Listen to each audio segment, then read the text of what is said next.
আসসালামু আলাইকুম এভরিওয়ান, কেমন আছেন সবাই? চলে আসলাম আরও একটি ব্লগ নিয়ে। আসলে গৃহিণীদের কাজের কোনো শেষ নেই। একটা কাজ শেষ হলে দেখা যায় যে আরেকটি কাজ সামনে চলে আসে। তো এই যে জিনিসগুলো দেখতে পাচ্ছেন, এগুলো হচ্ছে আমার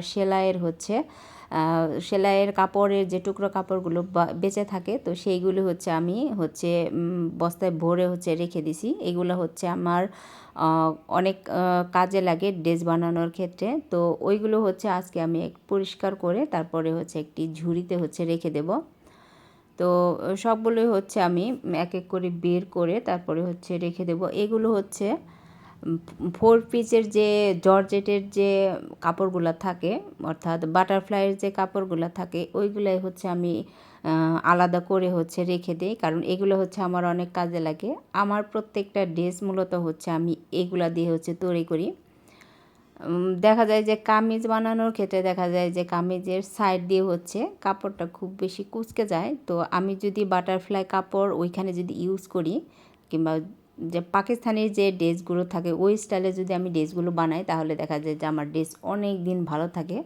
তো এই জন্যে কী করি, আমি এইগুলোকে আলাদা করে রেখে দিই। তো এগুলো রেখে দিতে দিতে দেখা যাচ্ছে যে আমার অনেক একদম স্তূপ হয়ে গেছে। তো ওইগুলো আজকে ভাবলাম যে বেছে তারপরে আলাদা করে ওই ঝুড়ির মধ্যে রেখে দিই, তাহলে আমার জায়গাটা পরিষ্কার থাকবে। তো সেগুলো আজকে করে নিচ্ছি। আমি যেগুলো রাখার প্রয়োজন সেগুলো রেখে নিছি, আর যেগুলো প্রয়োজন নাই সেগুলো আমি আলাদা করে নিচ্ছি। সারাদিন বাসার কাজ এবং মেয়েকে স্কুলে নিয়ে আসার কাজ, এগুলো করে আসলে এগুলোর পিছনে আমি সময় দিতে পারি না। তার মধ্যে আবার আমার সেলাই কাজ করতে হয়।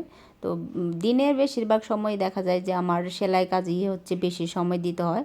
তো এইগুলোর পিছনে আর অতটা আমার সময় দেওয়া হয় না, এগুলো জাস্ট শুধু রেখে দিই।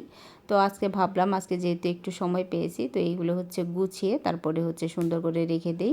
আর আমি ওই বাস্কেটটা কয়েকদিন আগেই কিনে, কিন্তু সময় সুযোগ হয়ে ওঠেনি। তো আজকে ভাবলাম, আজকে যেহেতু সময় পেয়েছি, এগুলো একটু গুছিয়ে নিই। তো আমি সবগুলোই গুছিয়ে নিচ্ছি। আর আমি এই কাপড়ের টুকরোগুলো যেগুলো আমার প্রয়োজন নাই, ওগুলো আমি খালাকে দিয়ে দেব। তো এখানে আমার একটি খালা আছে, তো উনি সাধারণত আমার সব কাপড়ের টুকরোগুলো নিয়ে যায়। উনি এগুলো দিয়ে রান্না করে। তো আমি আগে কী করতাম, আগে এগুলোকে ফেলে দিতাম, যেগুলো আমার প্রয়োজন ছিল না। তো এখন ওনার জন্য আমি এগুলো বস্তায় ভরে তারপরে রেখে দিই। ঈদের আগে আমি ওনাকে 1 বস্তা দিয়ে দিছি, এবং ঈদের পরেও আমি ওনাকে 1 বস্তা দিয়ে দিছি। তো এখানে আরও বেশ কিছু জমেছে। তো এগুলো সবই আমি খালাকে দিয়ে দেব।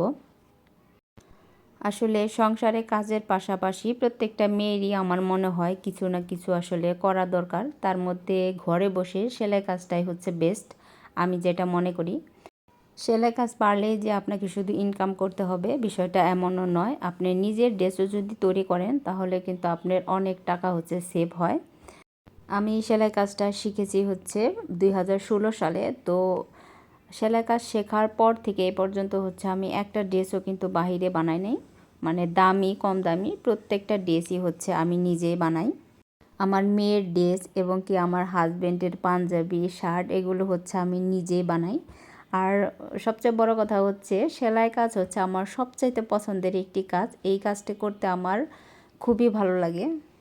আমার সেলাইয়ের ভিডিও যদি আপনারা দেখতে চান, তাহলে সিনথিয়া মুফতি, এটি আমার ফেসবুক পেজ। এই পেজ থেকে আপনারা ঘুরে আসতে পারেন। এখানে সকল ধরনের সেলাইয়ের টিউটোরিয়াল আমি দিয়ে থাকি।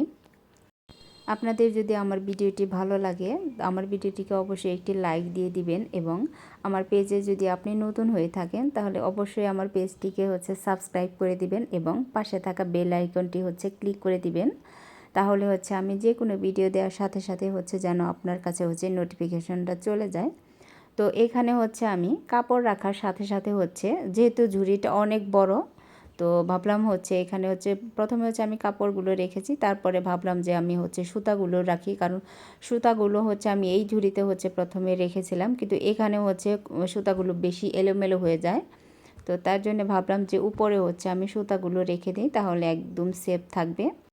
এদিকে মাইশাও আমাকে কাজে হেল্প করতেছে। ও আমার প্রত্যেকটা কাজেই এরকম করে হেল্প করে, এবং সুতা এবং এগুলোর কাজ দেখলেও ও আর নিজেরই ঠিক রাখতে পারে না, মানে ওর এগুলোর মধ্যে হাত দিতেই হবে। ও হচ্ছে আর একটা কেচি নিয়ে আসছে, তো ও হচ্ছে আমাকে হচ্ছে এরকম করে হচ্ছে হেল্প করতেছে। এই ভিডিওটি হচ্ছে প্রায় বেলা হচ্ছে 11টার দিকে হচ্ছে শ্যুট করা। তো আমি সকালের রান্না বাড়া শেষ করে খাওয়া দাওয়া করে তারপরে হচ্ছে এই কাজে হচ্ছে বসে গেছি। এরপর হচ্ছে এই কাজগুলো শেষ হতে হতে হচ্ছে আমার দুপুরে খাওয়ার হচ্ছে সময় হয়ে যাবে। তো এরপর হচ্ছে আমি মাইশাকে খাওয়িয়ে দাওয়িয়ে তারপরে হচ্ছে ঘুম পাড়িয়ে দেব। তো ওকে ঘুম পাড়িয়ে দিয়েই হচ্ছে আমি আবার হচ্ছে মেশিনে বসে যাব, যেহেতু আমার আর্জেন্ট অনেকগুলো অর্ডার আছে। তো সেগুলো হচ্ছে আমাকে কালকের ভিতরেই হচ্ছে কমপ্লিট করতে হবে। তো এই যে দেখতে পাচ্ছেন এই কর্নারটিতে হচ্ছে আমি ওই ঝুড়িটি রাখবো। তো এখন হচ্ছে এখানে হচ্ছে আমি একটু ঝাড়ু দিয়ে নেব। ঝাড়ু দেওয়ার পর হচ্ছে আমি এটাকে হচ্ছে মুছে নেব। তো আপাতত হচ্ছে আমি ঝাড়ুটা দিয়ে হচ্ছে এখানে রেখে দেব। অফ ক্যামেরাতেই হচ্ছে আমি পুরো রুমটিকে হচ্ছে ক্লিন করে নেব। এরপর হচ্ছে আমি পুরো রুমটিকে হচ্ছে মুছে নেব। তো আমি জানি যে আমার মতো অনেক আপুরাই আছেন যে যারা হচ্ছে সংসারে কাজের পাশাপাশি হচ্ছে সেলাই কাজ করেন। তো তাতে আপনাদের অভিজ্ঞতা কিন্তু আমাকে হচ্ছে অবশ্যই জানাবেন যে আপনারা হচ্ছে কীভাবে সব কিছু হচ্ছে মেনটেন করেন। আর এই দিকে ঝুড়িটি হচ্ছে সুতা রাখার কারণে কিন্তু ভালোই হচ্ছে ভার হয়ে গেছে। আর এইদিকে হচ্ছে মাইশা কাটাকাটি করছে, মানে ও কেচে পেলে হচ্ছে ওর আর কোনো কিছুই লাগে না। তো এ পাশে হচ্ছে আমার আরও 2টি হচ্ছে বক্স আছে, এগুলোতেও কিন্তু আমার সুতা মানে টেলারের সব যাবতীয় জিনিসপত্র হচ্ছে আমি এখানে হচ্ছে রেখে দিছি। তো এই দুটোকেও হচ্ছে আমি ক্লিন করে নেব, অর্থাৎ এখান থেকে হচ্ছে আমি সরিয়ে নেব। আর এই যে দেখুন এ পাশটাও হচ্ছে আমার একদম ক্লিন হয়ে গেছে এবং পুরো রুমটি হচ্ছে আমি অফ ক্যামেরাতে হচ্ছে ক্লিন করে নেব।